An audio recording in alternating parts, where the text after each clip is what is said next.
Hello everyone, welcome to Global Government News. Today is Thursday, January 20th, 2011, and I'm Darko. Welcome to part 2 of this economic news bulletin. New listeners, or if you're just joining us, please visit my website at www.ggnonline.com. That's ggnonline.com. All right, we already covered this article, but it kind of sets the precedent or the tone for where we're going here in this news video. Defaults by cities looming as U.S. mayors say deficits hinder debt payment.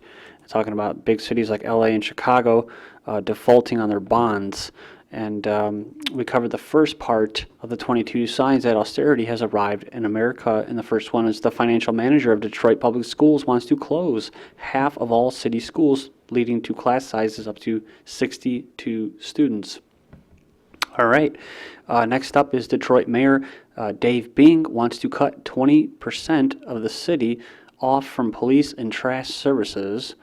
And we have California Governor Jerry Brown is requiring 48,000 state workers to turn in their government cell phones by June 1st.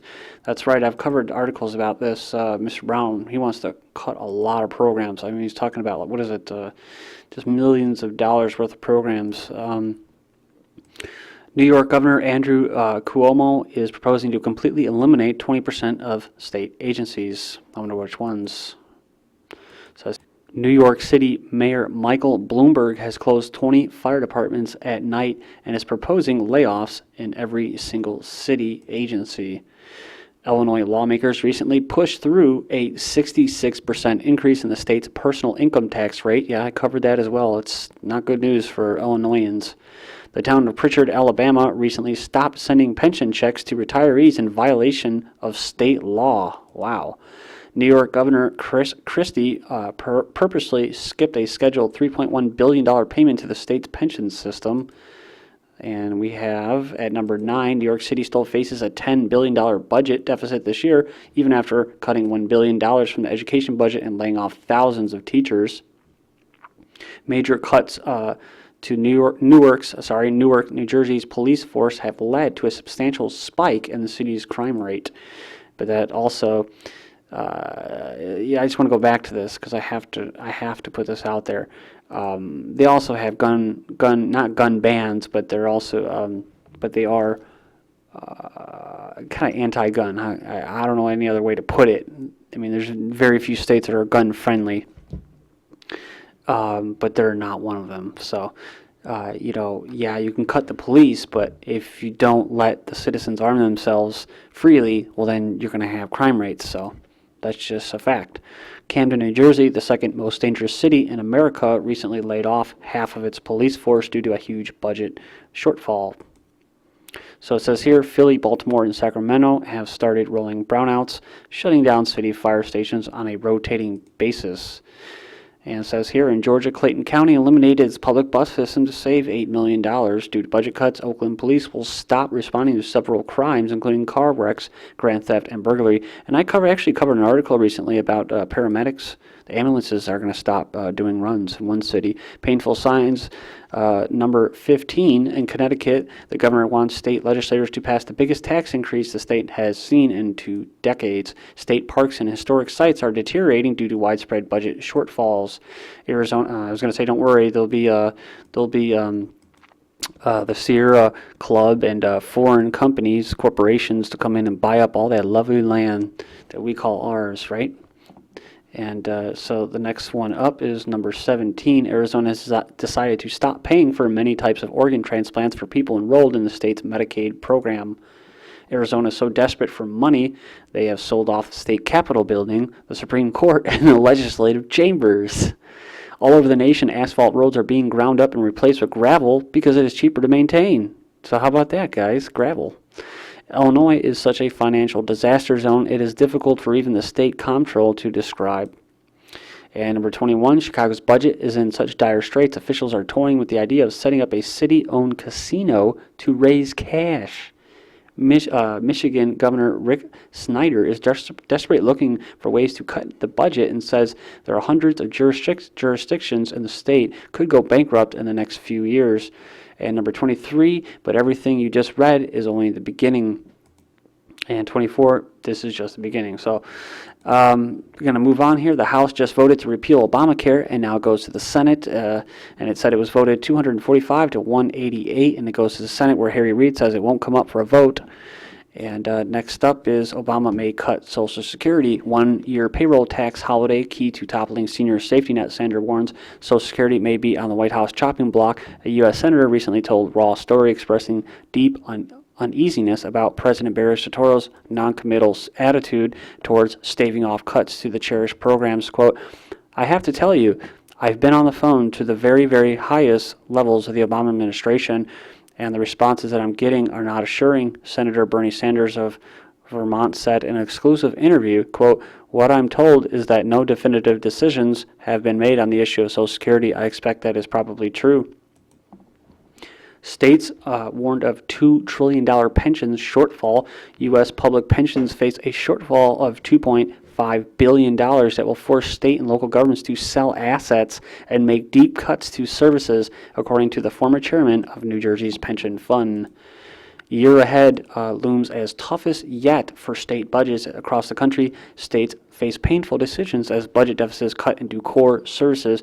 If 2011 is hinting at a national recovery, there's a little sign of it in the state house across the country. States that have already raided their reserve funds, relied on borrowing or accounting gimmicks, and imposed deep cuts on schools, parks, and public transit systems no longer can protect key services in the face of another round of multi-billion-dollar deficits. And basically, what you're seeing here, guys, is the mainstream media is telling you there's going to be a restructuring of the economy, not a recovery, a restructuring in which your standard of living has been significantly lowered, and you will work for more. You will work more for less. You work longer, harder for less money. And the money that you do get will be so inflated and devalued that we won't be able to buy anything. So, good luck with that. But so they're telling you everything except the reality of the situation is that it's most likely not going to get better. You can't spend your way out of it. You have to produce things, and you got to get people back to work. You can't just have the government hire a bunch of people to work. That's not sustainable. That's not a market that can exist. You can't just rely on government jobs. It won't work. Because all that money is being stolen from a group of people and it's just going to corporations. And you can say, yeah, it'll keep the market afloat, and that's how they keep the fascist market afloat, so that there isn't a complete collapse. So just be ready. I want you to know that they don't think that just because they're cutting police officers that it's going to be, as some people put, anarchy, which is not really anarchy, but anyways. Be rest assured that there will be surveillance and all kinds of police gadgets, like Batman-type gadgets that the police will have, and they do have now, and they are training for civil unrest. So the only people that don't know about this are the American people. Camden police and firefighters turned in their gear in a solemn display. Laid off firefighters and police officers lined up Tuesday to turn in their helmets and badges, symbols of a deep budget cuts that were destined to further erode the quality of life in one of the nation's most impoverished and crime-ridden cities. So this is the thing. This is my point. The police officers aren't as important as you think in this time that we're living in, because you have a world global army. You have China. You have Russia. Who will be more than willing to come over here and police Americans and basically protect their assets, which is us and the money we owe them. So you can look forward to that. They will definitely have NATO troops, Russian, German, especially Chinese troops over here policing Americans because there won't be enough police here.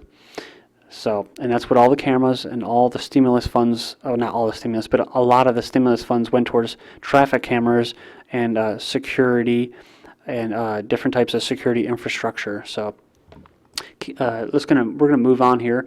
Cuomo weighs more than 10,000 layoffs, and we already covered this, but he's waiting to lay off more than 10,000 government workers, rivaling the number of pink slips handed out by his father a generation ago, according to individuals familiar with budget discussions.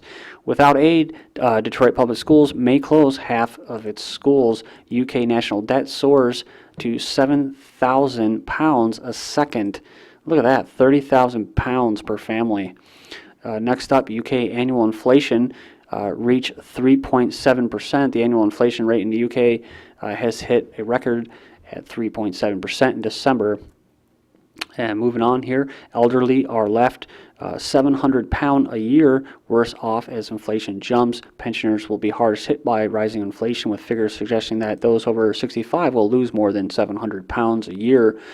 And how about those airfare rates? Airfare increase seen likely to stick, so it's not going anywhere, guys. Look at here. Inflation jumps to 8-month high in December. The pace of the prices rises surged to a shock 8-month high last month, piling pressure on the Bank of England policymakers to raise interest rates to stop inflation spiraling higher. Food inflation, explosive food prices, the biggest risk, says analysts. Overheating emerging markets, and China in particular, pose the biggest threat to the market and political situation in 2011, according to the Philip Giselles. Next up, Iranians, given no choice, adjust to soaring prices. Iran's plan to save money by significantly cutting subsidies for fuel, electricity, and basic food items has had an unexpected response. Many Iranians, cushioned from the impact and threatened with arrest if they complain, are quietly adjusting to the rise cost of daily living. Gasoline consumption fell 14% by early January from the time the first cuts were introduced on December 20th.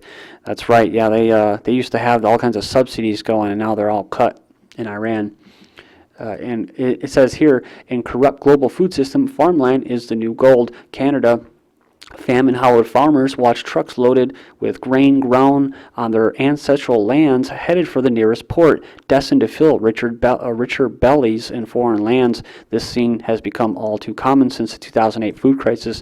Food prices are even higher now in many countries, sparking another cycle of hunger riots in the Middle East and South Asia last weekend. While bad weather gets the blame for rising prices, the instant price hikes of recent times are largely due to market speculation and a corrupt global food system. From Bloomberg, record food prices causing Africa riots stoke U.S. farm economy. The same record food prices causing riots in Algeria and export bans in India are allowing President Barry Soetoro to combine the biggest ever U.S. farm exports with the tamest inflation since the 1960s.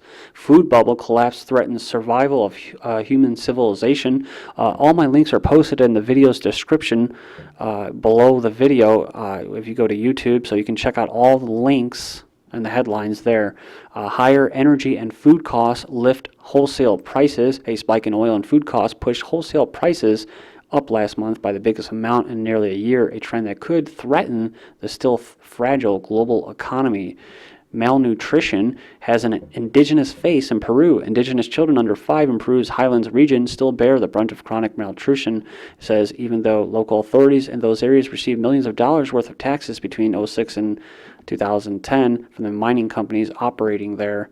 Food inflation, and we've already covered that. I have so many articles that sometimes I get doubles. Flood destruction in Australia may propel wheat crop to record. Said rain that caused billions of dollars of destruction in Australia could propel wheat output in the 4th largest exporter to a record next harvest and boost irrigated crops after floods swept formerly parched land. Press TV, Argentine farmers halt grain sales. A 7-day protest by Argentine farmers could fuel supply concerns as dry weather worsens the outlook for soy and corn production. Future of food for $9 billion. Edible insects proposed to replace meat. And says EU investigates bug farming for protein. So there you go, folks. That's why the New World Order tries to promote vegetarianism. I was a vegetarian for about a good 2 years, and I wasn't getting enough protein. You can get protein other ways, but I was just being stubborn, to be honest with you. And I just didn't eat any meat or hardly any protein, and it cost me. But anyways, this is why they're promoting it, because they don't want you to eat meat. They don't want you to be healthy. And you can go in here and you can check that out. We're finishing up on this video, and it says Germany will pay to rescue the euro, bank CEO. And you can be rest assured that in the future, when these environmentalists really take hold of policy, they're going to make meat very, very, very, very expensive, if not almost impossible to even afford. So look forward to that. So please join us in part 3, the final part of this economic news bulletin. This is GGN, and I'm Darko. Thank you.